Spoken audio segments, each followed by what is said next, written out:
지난해 한국으로 정착한 탈북민이 2001년 이후 가장 적었던 것으로 나타났습니다. 북한 내부 감시가 강화된 데다 탈북 과정에 드는 비용이 많아졌고 현재 한국과 북한과의 관계도 영향을 주었다는 분석입니다. 서울에서 한상미 기자가 보도합니다. 지난해 한국에 정착한 탈북민은 1,047명이며 이들 가운데 남성은 202명, 여성은 845명으로 여성이 남성보다 4배 이상 많은 것으로 한국통일부는 파악했습니다. 한국으로 넘어오는 탈북민은 지난 2000년부터 지속적으로 증가해 2009년 한 해에만 2,914명으로 가장 많았는데 김정은 정권이 들어선 2012년 이후 감소세로 돌아섰습니다.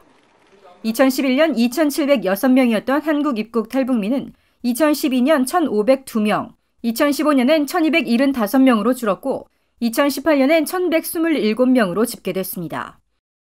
주요 원인은 북중 접경 지역에 대한 감시 강화와 비용 상승, 그리고 남북관계가 꼽힙니다.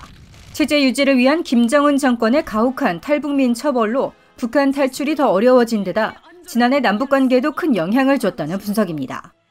작년에 남북관계가 좋지가 않았고 긴장 국면이었잖아요. 그러다 보니까 어쨌든 북한 내부에서 단속을 많이 하지 않았을까요? 그러니까 체제 내부 단속을 많이 하다 보니까 국경 통제도 많이 강화하고 그러다 보니까 국경을 넘는 도강 비용도 너무 폭발적으로 증가를 하다 보니까 지난해 시진핑 중국 국가주석의 방북 이후 중국 내 탈북자에 대한 체포와 검문 검색이 크게 강화됐다는 지적도 나왔습니다.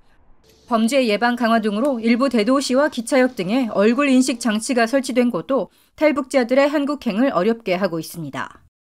중국 자체가 공산주의다 보니까 법 강화를 하기 위해서 범죄자를 잡는다거나 이렇게 하기 위해서 했는데 그런데 딱 걸리면 예를 들어서 이 사람이 사기꾼, 강도 이렇게 거기에 뜰 거 아니에요. 근데 안 뜨는 사람은 뭐예요? 예를 들어서 불법 체류자나 미입국자나 탈북자일 가능성밖에 없는 거잖아요. 그러니까 본의 아니게 잡히는 경우가 많고요. 최근 중국 내 우한 폐렴, 코로나 바이러스 확산도 탈북 루트에 영향을 끼치는 것으로 전해졌습니다. 하지만 북한 정권에 의한 인권 유린과 가난을 벗어나기 위해 또 자유를 찾기 위해 탈출하려는 북한인들은 여전히 많습니다. 한국에 온 탈북자는 지난해 12월 말 기준 33,523명입니다. 서울에서 VOA 뉴스 한상미입니다.